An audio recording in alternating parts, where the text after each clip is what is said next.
जी अस्सलाम वालेकुम, hope you are fine and watched all your previous lectures and make your concepts clear from there. आज के lecture में हमने जो मेथड्स को डिस्कस करना है उसमें वही शॉर्टकट मेथड्स हैं जो हमने प्रीवियस अपनी क्लासेस में जो है वो डिस्कस किए थे। लेकिन ये शॉर्टकट मेथड जो है वो ऑक्टल बाइनरी और हेक्सा से रिलेटेड ज़रूर है, लेकिन उसमें हमने क्या किया था, डेसिमल पॉइंट्स को डिस्कस नहीं किया था। आज का जो हमारा लेक्चर है उसमें हम डेसिमल पॉइंट्स को भी डिस्कस करेंगे। तो जी आपके पास सबसे पहले हमने देखना है, हमारे पास क्वेश्चन गिवन किस पेज में है और हमने किस पेज में जाना है। ये गलती आपने ये चीज़ कभी भी नहीं भूलनी है आपने। किस बेस में क्वेश्चन गिवन है, किस बेस में जाना है। जब तक नंबर सिस्टम का चैप्टर चलता रहेगा, जैसे ही कोई क्विज़ असाइनमेंट आपकी इसमें कोई प्रैक्टिस में आपको दूंगी, आपने ये चीज़ जो है वो अपने माइंड में रखनी है और पेपर अटैम्प्ट करते हुए भी ये चीज़ नहीं भूलनी। मैं इसको बार बार इसके ऊपर फोर्स इसलिए कर रही हूँ कि आप लोग जो है वो बच्चे गलती करेंगे, तो इसलिए मैं बार बार बता रही हूँ कि आप लोगों को बार बार मेरी ये आवाज़ सुनने को मिले और आप ये गलती नहीं करें।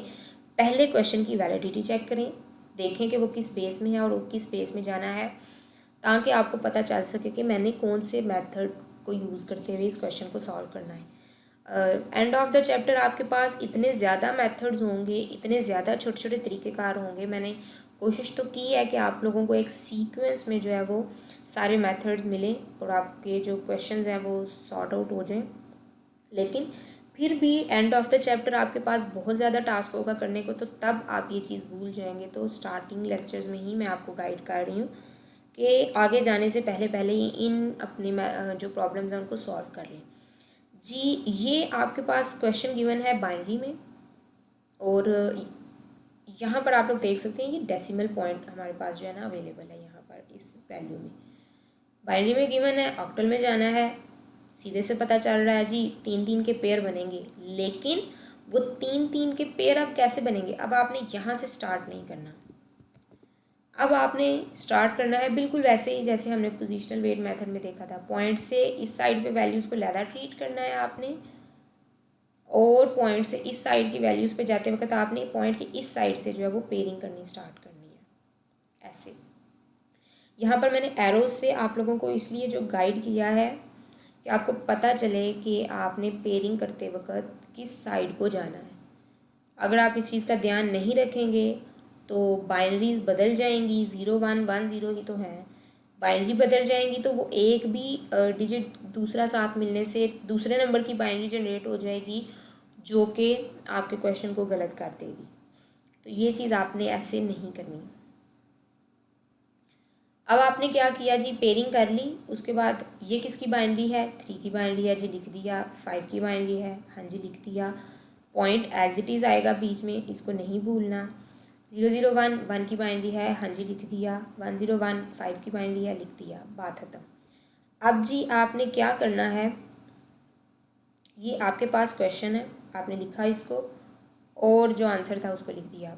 बेसिस साथ में ज़रूर बतानी है कि बाइनरी की ये वैल्यू जो है वो ऑक्टल की इस वैल्यू के इक्विवेलेंट है। तो आपने ये लास्ट लाइन जो है वो इसको बिल्कुल भी नहीं भूलना।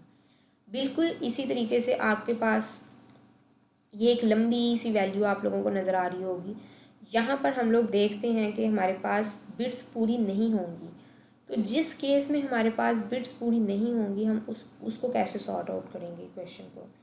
तो हमने पॉइंट के बाद एरो इस साइड पे लेकर गए, 3-3 के पेयर बनाए। यहाँ पर तो जी हमें ज़रूरत ही नहीं पड़ी, लेकिन अगर ज़रूरत पड़ती तो हम इस 1, लेट्स सपोज यहाँ पर 1 होता। सपोज मैं बाइट इसलिए लिख रही हूँ कि आपको कंफ्यूज ना हो। लेट्स सपोज यहाँ पर एक और 1 होता। बाइनरी की 3 बिट्स पूरी करने के लिए फिर मैं क्या करती, वहाँ पर इस साइड पे 0 लगाती और ये किसकी बाइनरी बन जाती, 1 की। लेकिन चूंकि इस केस में ऐसा नहीं है, तो जिस क्वेश्चन में भी आपको आगे किसी क्वेश्चन में ये देखने को मिले चीज़, तो अगर आपको ऐसी चीज़ मिलती है तो आपने क्या करना है, इसको इस तरीके से डील करना है। पॉइंट से इस साइड पे जाएंगे, 3-3 के पेयर बना लिए जी, हाँ जी बना लिए। ये 0 अकेला रह गया था, इसलिए हमने यहाँ पर क्या किया, 1-0 जो है वो ये 0 1 रह गया था, इसलिए हमने क्या किया जी 0। हमेशा आप 0 पैक करेंगे, कभी भी आप अपने पास से 1 नहीं लगा सकते। हम 0 इसलिए लगाते हैं क्योंकि 0 की आपको पता है कोई अहमियत नहीं होती, उसको जब जिधर मर्जी जिधर दिल की आप लगा सकते हैं। इसलिए आपने यहाँ पर इस साइड पर 0 लगा देना है। अब आपने ये गलती नहीं करनी, इस फ्रैक्शनल पॉइंट वाले क्वेश्चन को आपने राइट साइड से स्टार्ट करके इस तरफ नहीं ले जाना। आपने इस मेथड को, जो मैंने आपको स्टेप्स बताए हैं, आपने इसको फॉलो करना है जी। उसके बाद आप लोगों ने क्या करना है, एक स्टेप और करें और इसको ज़रा खुला खुला करके आप लोग लिख लें, ताकि आप बाइनरी जो है वो इजीली उसके नंबर के लिहाज से जो है वो नोट डाउन कर सकें।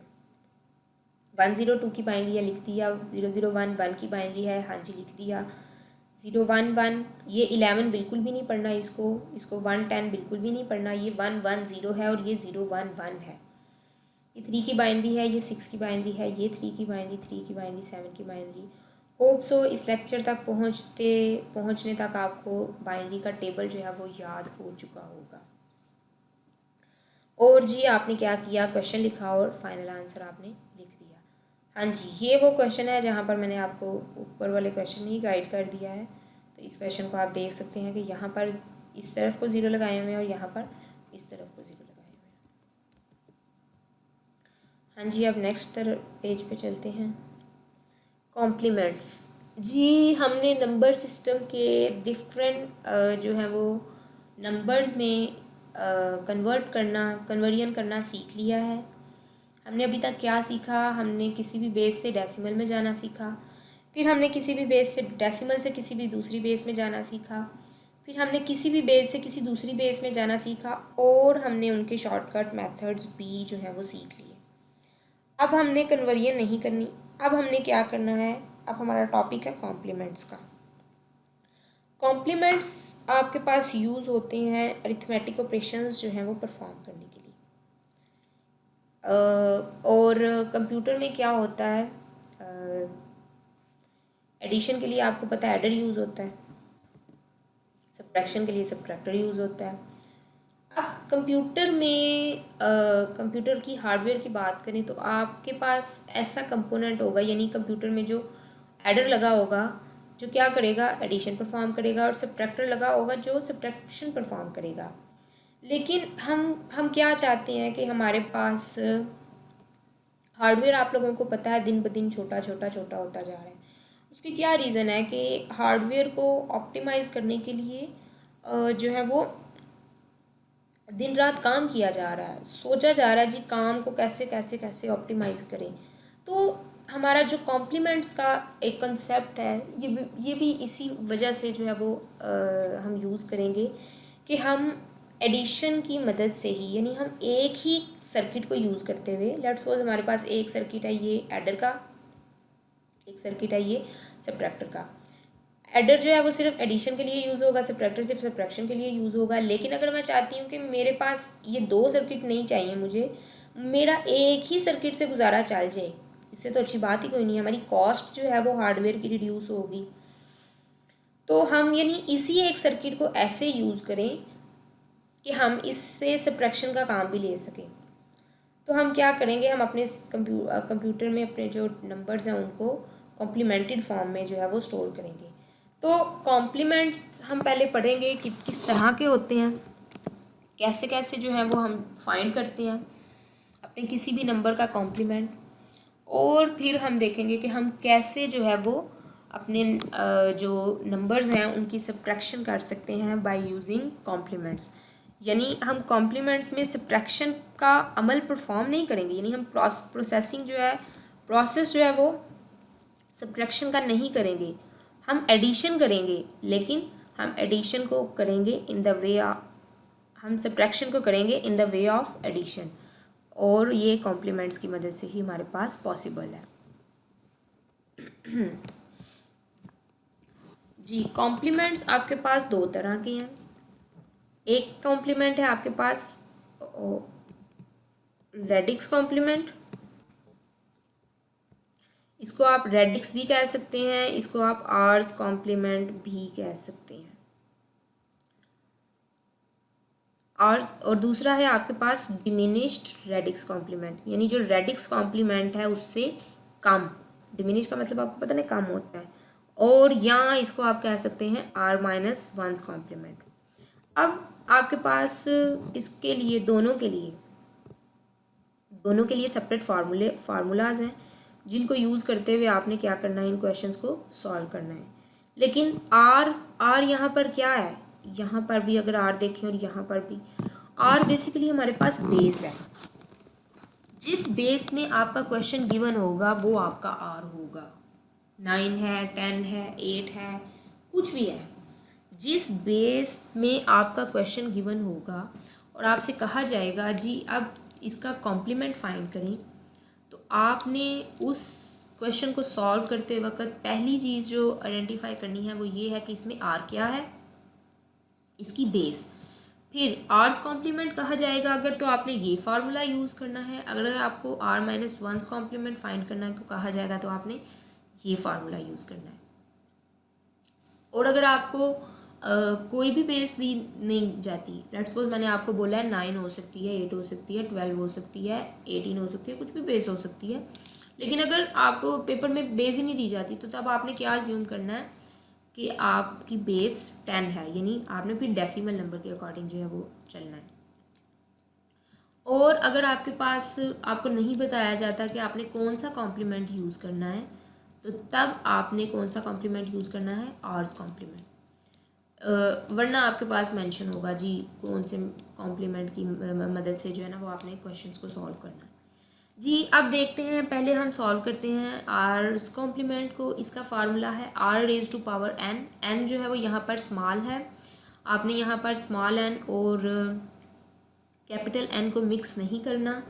R जो है वो बेस है, n जो है वो number of digits in the given value है, यानी जो वैल्यू आपके पास क्वेश्चन में आपको गिवन है उस वैल्यू के जितने भी डिजिट्स हैं वो आपके पास क्या है, आपका स्मॉल n है। और गिवन वैल्यू वो सारी की सारी वैल्यू जो है वो आपका क्या है, कैपिटल N। सेम इस केस में भी आपके पास ये है, बस फार्मूला अप्लाई करते वक्त थोड़ा सा चेंज आएगा, वो हम इंशाल्लाह जो है वो क्वेश्चन में जाके देखते हैं। जी होप सो आपको जो मैंने यहाँ पर टिप्स बताए हैं वो आप लोगों को माइंड में रह गए होंगे, आपने इनको बिल्कुल भी नहीं भूलना क्वेश्चंस को सॉल्व करते वक्त। नेक्स्ट चलते हैं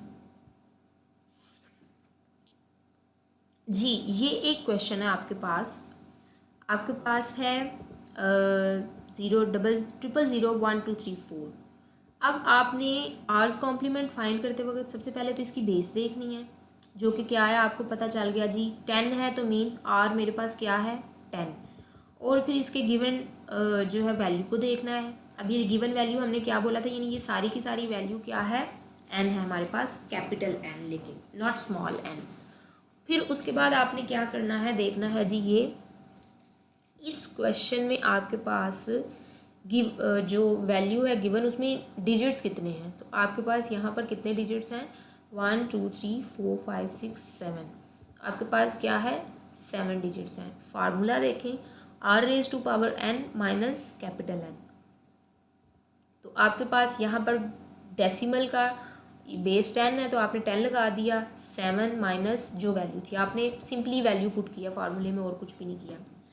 अब 10⁻⁷, एक तो तरीक़ेकार है आपके पास कि कैलकुलेटर से 10 की पावर 7 ले और जो आता है उसको यहाँ पर लिख दे। दूसरे तरीक़ेकार यहाँ पर ये भी है, सिंपली 1 लिखें। ये वैसे मैं आपको एक ट्रिक बता रही हूँ, छोटा सा क्वेश्चन को ज़रा जल्दी जल्दी सॉल्व करने वाला है, वरना आपने कॉन्सेप्ट वही माइंड में रखना है कि 10 की पावर 7 लेने से ये आता है। लेकिन अगर आप यहाँ पर 1 लगाएं, बेस पावर में 7 है, तो यहाँ पर चुप करके 7 डिजिट्स लगा दें। आप लोगों ने 7 डिजिट्स लगा दिए, उसके बाद माइनस गिवन वैल्यू, कैलकुलेटर से सिंपली इसको माइनस करें, जो आता है उसको लिख दें, तो ये लें जी आपका रिज़ल्ट आ चुका है। आपका ये वाला नंबर जो है वो कॉम्प्लीमेंटेड फॉर्म में ये बन चुका होगा। आपको कहा गया था आर्स कॉम्प्लीमेंट फाइंड करना है और R-1 कॉम्प्लीमेंट फाइंड करना है। आर्स कॉम्प्लीमेंट फाइंड किया मैंने, आर चूँकि 10 था तो आप इस क्वेश्चन को या इसको आप 10s कॉम्प्लीमेंट भी कह सकते हो। मैंने आपको जेनेरिक फार्मूला पढ़ा दिया है, बता दिया है। अब आप चाहे जोन सा मर्ज़ी जैसा मर्ज़ी कॉम्प्लीमेंट फाइंड कर लें, इट्स अप टू यू। जैसा क्वेश्चन में आएगा पेपर में आप लोग वैसा सॉल्व कर सकते हैं। और r-1 है, यानी r 10 है अगर, तो 10 - 1 9, इसलिए ये जो डिमिनिश्ड रेडिक्स कॉम्प्लीमेंट का हम तरीका पढ़ने जा रहे हैं इसको आप 9th कॉम्प्लीमेंट भी कह सकते हैं। तो अगर आपको पेपर में आर्ट्स कॉम्प्लीमेंट या r-1 कॉम्प्लीमेंट नहीं कहा जाता, आपको 10th कॉम्प्लीमेंट या 9th कॉम्प्लीमेंट कहा जाता है, तो तब भी आप इस तरीके से क्वेश्चंस को सॉल्व कर सकते हैं। जी ये आपके पास क्या है, r-1 कॉम्प्लीमेंट का फार्मूला है r⁻n-1 माइनस कैपिटल N। तो ये यहाँ पर आपके पास r तो 10 ही है और n भी 7 ही है, लेकिन -1 पहले करना ज़रूरी है। अब मैंने इसको ब्रेसिस से जो है वो क्लोज़ कर दिया है, क्योंकि मैं पहले इसको सॉल्व करूँगी, फिर जो आएगा उसमें से इसको माइनस कर दूँगी। जी 10 की पावर 7 वही फार्मूला आपको जो मैंने बताया, बेशक वैसे लिख दें, बेशक अगर आप कैलकुलेटर से करना चाहते हैं तो वैसे लिख दें। जो भी आपके पास ये माइनस करने से आता है आप उसको यहाँ पर लिख दें, माइनस गिवन वैल्यू, दोनों को कैलकुलेटर से माइनस करें तो आपका जी फाइनल रिजल्ट तैयार है।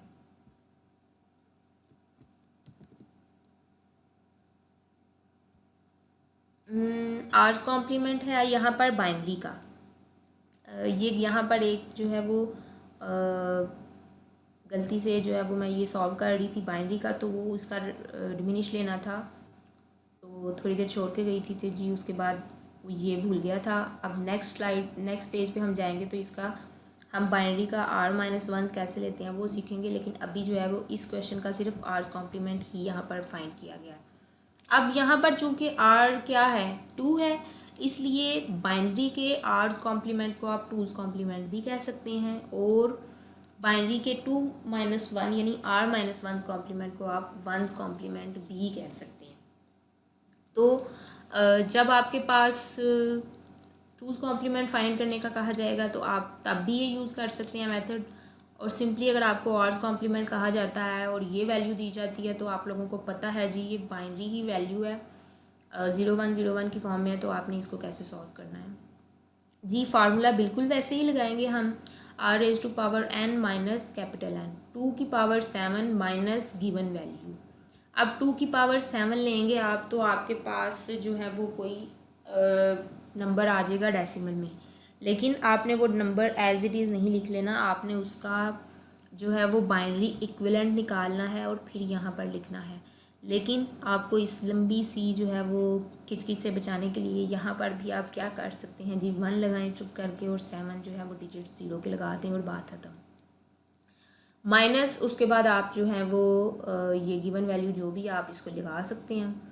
अब इसको आपने कैलकुलेटर से माइनस नहीं करना, क्योंकि आप लोगों का जो कैलकुलेटर है वो चल रहा है डेसिमल नंबर सिस्टम की बेस पे, और हम चूँकि नंबर सिस्टम पढ़ रहे हैं तो हम सिर्फ यहाँ पर डेसिमल को तो डील ही नहीं कर रहे, हम तो देखेंगे जी हमारा बाइनरी में सब्ट्रैक्शन कैसे होगी। तो बाइनरी में सब्ट्रैक्शन आपने जो है वो मैन्युअली करनी है, फिर यहाँ पर आपने जब 2's कॉम्प्लीमेंट फाइंड कर रहे हो ना तो आपने कैलकुलेटर बिल्कुल भी यूज़ नहीं करना, वरना आपका क्वेश्चन सारे का सारा बेड़ा गर्क हो जाएगा उसका। जी ये आपके पास था 170 लगा दिए मैंने, नीचे गिवन वैल्यू लगा दी, 0 में से 0 माइनस किया तो 0 आ गया, 0 में से 0 माइनस किया 0 आ गया, 0 में से 0 माइनस किया 0, 0 में से 1 माइनस करें तो 0 में से तो 1 माइनस होता ही नहीं। So what we have to do is to get a borrow, और बोरो हम नेबर से लेंगे, नेबर पे भी कुछ भी नहीं है जी, नेबर भी वेले बैठे हुए हैं जी। ये एक 1 है हमारे पास, इस 1 से हम जो है वो बोरो ले सकते हैं, लेकिन याद रखें जब भी हम किसी नंबर से बोरो लेते हैं तो वो नंबर एक्चुअली में नहीं आपके पास जो है वो बोरो होता, उसकी बेस जो है वो आपके पास बोरो होती है। यहाँ पर मेरे पास 1 था तो इस 1 को जब मैंने ले लिया यहाँ से तो इसकी बेस आ गई यहाँ पर 2, और पीछे क्या रह गया 0। 1 था, 1 मैंने ले लिया तो 0 रह गया, लेकिन 2 यहाँ पर आ गया। अब लेकिन मुझे यहाँ से यहाँ तक जाना है तो फिर मैं लंबा सा सफ़र तय करूँगी, और जी यहाँ पर 2 से हमारे पास एक बोरो जाएगा और एक यहीं पे रहेगा, एक यहाँ पर गया, लेकिन वो एक बेसिकली 2 है। ये कंसेप्ट काफ़ी बच्चों को जो है वो गड़बड़ करेगा, तो आप लोग इसको मेरे से जूम पे जो है वो पूछ सकते हैं, वरना मैं इसको यहाँ पर आपको जो है वो डेसिमल की एग्जांपल देकर भी समझाती हूँ, आप लोगों को समझ आ जाएगी। ताकि जी यहाँ पर 1 रह गया था, आगे चला गया, 2 बन गया, 2 से आगे भेजा, पीछे 1 रह गया, आगे 2 हो गया, फिर यहाँ से आगे 2 भेजा, पीछे 1 रह गया, ये 2 हो गया। इस 2 में से 1 निकाला तो जी 1 रह गया, ऊपर 1 था, 1 - 0 1, 1 - 0 1, 1 - 0 1, और जी ये तो रह ही 0 गया था, तो 0 लगा दिया। अब आपने क्या करना है, अब आपने जब आंसर लिखते वक्त आपने देखना है बिट्स को। ये आपका था 000 1 000, यानी 7 बिट में आपका अगर क्वेश्चन गिवन था तो आपका 7 बिट्स में ही आंसर आना चाहिए। ये 0 तो लगा हो ना लगा हो, कोई इसका जो है वो आपको पता है इसकी कोई वेटेज नहीं है, कोई इसका जो है वो कुछ भी नहीं होता। लेकिन अगर यहाँ पर 1 आ जाता है, अगर आप कॉम्प्लीमेंट फाइंड कर रहे होते हैं, तो आपका जो आंसर है वो 7 बिट की बजाय 8 बिट्स में आ जाता है, तो तब उस केस में आपने क्या करना है, यहाँ पर आने वाला जो 1 है उसको डिस्कार्ड कर देना है, और बाकी रह जाने वाली 7 बिट आपका आंसर होगी। फिर उसके बाद ये तो डेसिमल का है, मैं इसको सॉल्व नहीं कर रही, आप लोगों को डेसिमल का r-1 कॉम्प्लीमेंट कैसे फाइंड करना मैं बता चुकी हूँ। नेक्स्ट चलते हैं। जी ये आपका बाइनरी का आर्स कॉम्प्लीमेंट तो हमने फाइंड करना सीख लिया, पीछे r-1 कॉम्प्लीमेंट कैसे लेना है वो सीखते हैं। r-1 कॉम्प्लीमेंट के वक्त हमने क्या करना है, यहाँ पर गिवन हमारे पास डिजिट कितने हैं, 3 3 6 और 8 हैं जी, 2 की पावर 8 लगा दिया, -1 माइनस n कैपिटल है आपके पास, और आपने जी इसकी जो भी वैल्यू थी वो लगा दी, 2 की पावर 8 1 लगाया जी, 8 0 लगा दिए, -1। अब आपने इसको भी कैलकुलेटर से परफॉर्म बिल्कुल नहीं करना, इसको सेपरेट लिखें यहाँ पर 1 8 0 और 1, ये इकलौता 1 है बेचारा, और इसके लिए हमें कहाँ से जंप करना पड़ेगा, यहाँ से उधार मांगना पड़ेगा जी। फिर भी हमें ज़रूरत है, तो ज़रूरत ईजाद की माँ है, तो जिसको ज़रूरत है वही मांगने जाता है। अब हम यहाँ से मांगने जाएंगे इससे 1, यहाँ पर क्या हुआ जी, हमने यहाँ से बोरो लिया 2, यहाँ पर 2 चला गया, पीछे 0 रह गया, 2 से बोरो लिया, आगे गया 2, पीछे रह गया 1, फिर आगे गया 2, पीछे रह गया 1, इसी तरह हम यहाँ तक पहुँच गए, और 2 - 1 हो गया 1, पिछले सारे 1 हैं चूँकि, तो हमने ये सारे 1 लगा दिए, इन 1s को आप काउंट कर लीजिएगा खुद, ये 0 रह चुका था तो हमने यहाँ पर 0 लगा दिया। उसके बाद जी ये हमने क्या किया, ये हमने इसको अब जो माइनस करके ये रिजल्ट जनरेट कर लिया है, माइनस ये आपके पास जो है वो आपने इस वैल्यू को इसमें से माइनस करना है। तीसरी रिकॉर्डिंग आप लोगों की लेक्चर की मैं इकट्ठी बैठ के कर रही हूँ, इसलिए मेरा गला जो है वो बस बंद होने वाला है, सॉरी। हाँ जी, आपके पास 1 - 0 मीन 1, 1 - 1 0, 1 - 1 0, 1 - 1 0, 1 - 1 0, 1 - 0 1, फिर 1 - 1 0 -1 - 1 0 जी। यह बड़ा अच्छा क्वेश्चन था, यहाँ पर हमें उधार नहीं मांगना पड़ा, तो ये आपका जी क्वेश्चन सॉल्व हो चुका है। इसी तरीके से आपने जो है वो बाइनरी के जो है वो आपने कॉम्प्लीमेंट फाइंड करने हैं। ये आपका चूँकि आर्स कॉम्प्लीमेंट था, बेस 2 है, अगर तो इसको 2's कॉम्प्लीमेंट भी आप कह सकते हैं। r-1 मीन 2 - 1, 2 - 1 आपको पता है 1, तो 1's कॉम्प्लीमेंट। तो अगर आपको कहा जाता है कि 2's कॉम्प्लीमेंट फाइंड करें, 1's कॉम्प्लीमेंट फाइंड करें, तो आप इस तरीके से कर सकते हैं। लेकिन चूँकि आपको 2's कॉम्प्लीमेंट और 1's कॉम्प्लीमेंट बहुत जगहों पे यूज़ करना पड़ेगा, तो मैं आपको इसका शॉर्टकट मेथड बताऊँगी, जो कि मैं नेक्स्ट आपको बताने जा रही हूँ। हाँ जी, ये आपका है शॉर्टकट मेथड, जो कि मैं आपको बताने वाली हूँ। 1's कॉम्प्लीमेंट के लिए आपने क्या करना है, जो क्वेश्चन गिवन है सिंपली उसको उल्ट कर दें, यानी 0 की जगह 1, 1 की जगह 0, कुछ भी नहीं करना। 1's कॉम्प्लीमेंट फाइंड करने के लिए आपने यहाँ पर, लेकिन ये शॉर्टकट मेथड है फार्मूले के बगैर, तो आपने क्या करना है, वंस कॉम्प्लीमेंट की बात की जाएगी तो सिंपली आपने बिट्स को फ्लिप कर देना है, यानी 0 को 1, 1 को 0 कर देना है। जी आ गया आंसर। टूज़ कॉम्प्लीमेंट के लिए आपने ज़रा ध्यान करना है। मैं पहले आपको दूसरा मेथड पढ़ा देती हूँ, पहला वाला बाद में पढ़ाऊँगी क्योंकि ये ज़रा ज़्यादा समझाने वाला है। टूज़ कॉम्प्लीमेंट में आपने क्या करना है, सीधा सीधा जो वंस कॉम्प्लीमेंट आपने फाइंड किया हुआ है उसमें +1 कर दें, तो आपको पता है 1 + 1 2 होता है ना। तो इसी तरह आपने वन कॉम्प्लीमेंट जो भी फाइंड किया था उसमें +1 कर दें, ये आपका क्या आ जाएगा, टूज़ कॉम्प्लीमेंट। 1 + 1 0। अब ये 1 + 1 कैसे ज़ीरो होता है, ये 1 + 1 आपके पास ऐसे ज़ीरो होता है। वैसे तो मैं पिछली स्लाइड में बता चुकी हूँ। 1 + 1 चूँकि 2 होता है और बाइनरी में तो 2 की गुंजाइश ही नहीं है, बाइनरी में तो आपके पास सिर्फ 0 और 1 होता है। तो आप क्या करते हो, इसका इक्विवेलेंट निकालते हो, 2 1s are 2 0। तो आपके पास क्या हो गया, यहाँ पर आपके पास 1 1 2 मीन 0 यहाँ पर आ गया, 1 ऊपर कैरी चला गया, 1 + 0 1, फिर 0 0 0 आपके पास आ गया। तो ये आपके पास देखें, ये आपके पास आ चुका है टूज़ कॉम्प्लीमेंट। लेकिन इसको ये 2 स्टेप में काम हो रहा था, चूँकि आपने पहले क्या करना है, गिवन वैल्यू का आपने वंस कॉम्प्लीमेंट फाइंड करना है और फिर आपने उसका जो है आपने क्या फाइंड करना है, फिर आपने उसमें +1 करना है। तो ये काम तो आपने करना था ऐसे, लेकिन इस काम को आप एक और तरीके से भी कर सकते हैं। इस काम को आप कर सकते हैं इस डायरेक्ट मेथड से, इसको आप इनडायरेक्ट मेथड कह सकते हैं और ये आपका डायरेक्ट मेथड हो सकता है, क्योंकि इसमें हम डायरेक्टली ही टूज़ कॉम्प्लीमेंट फाइंड कर देते हैं। तो इसमें हमने करना क्या है, इसमें आपने याद रखना है, राइट साइड से स्टार्ट करना है, पहला ज़ीरो फाइंड करना है। जैसे ही पहला ज़ीरो मिल जाए वहाँ तक नंबर्स को वैसे ही लिखना है और उसके बाद आने वाले नंबर्स को आपने क्या कर देना है, फ्लिप कर देना है।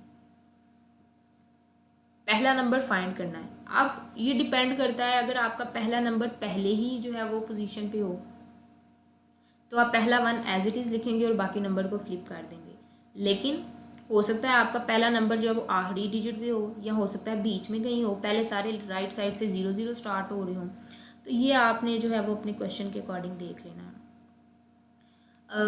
यहाँ पर आपने क्या करना है जी, इस क्वेश्चन के लिहाज से देखें तो आपके पास क्या है, पहले 0 आ रहा है जी, मैंने 0 वैसे लिख दिया। 1 आया, पहला 1 मिल गया। देखिए राइट साइड से स्टार्ट करते वक्त मुझे पहला 1 मिल चुका है, पहला 1 मैंने एज इट इज़ लिखा और उसके बाद अगले आने वाले तमाम वंस को मैंने ज़ीरोज़ में कन्वर्ट कर दिया, यानी मैंने फ्लिप कर दिया। तो ये आपका टूज़ कॉम्प्लीमेंट आ चुका है। अब देखें, बेशक आप डायरेक्ट मेथड से करें, बेशक आप इनडायरेक्ट मेथड से करें, आंसर तो सेम है आपके पास। और इसी तरह इधर जाते हैं,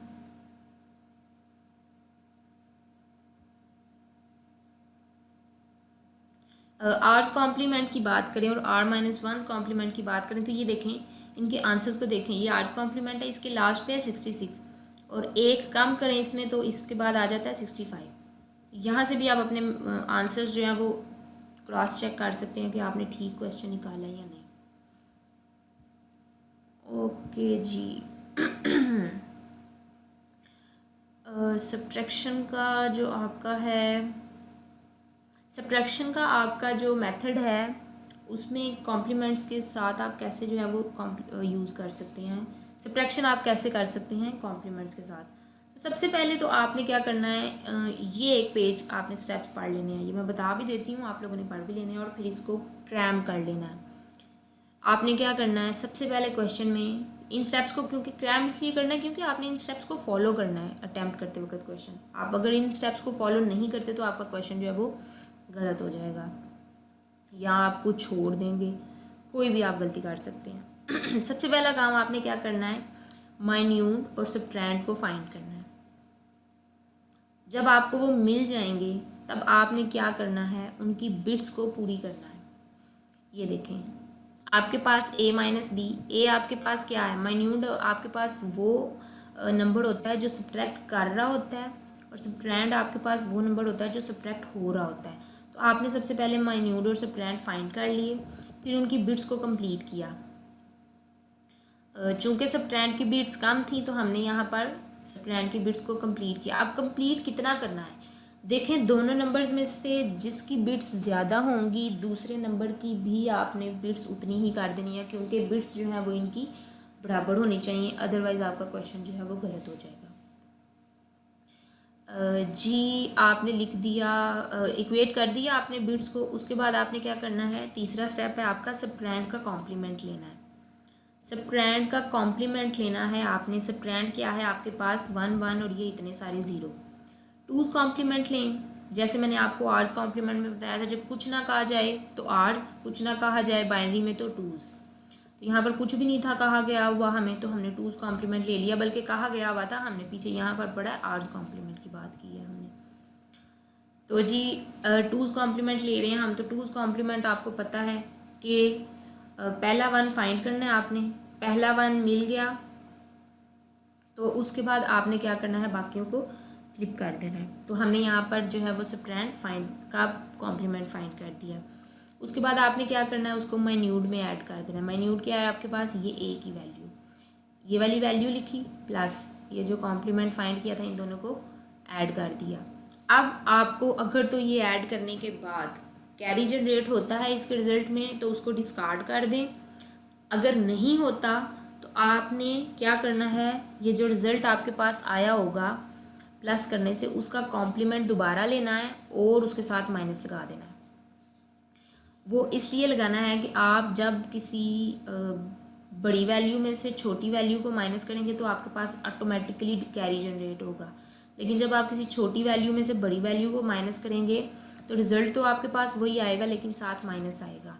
जैसे आप कहते हैं 9 - 2, 9 - 2 करें तो क्या आता है, 6 आता है आपके पास। लेकिन अगर आप 2 - 9 करें तो आपके पास क्या होगा, साइन बड़ी वाली वैल्यू का आएगा लेकिन सब्ट्रैक्शन का अमल वही, जो साइन जो है वही ऑपरेशन परफॉर्म होगा।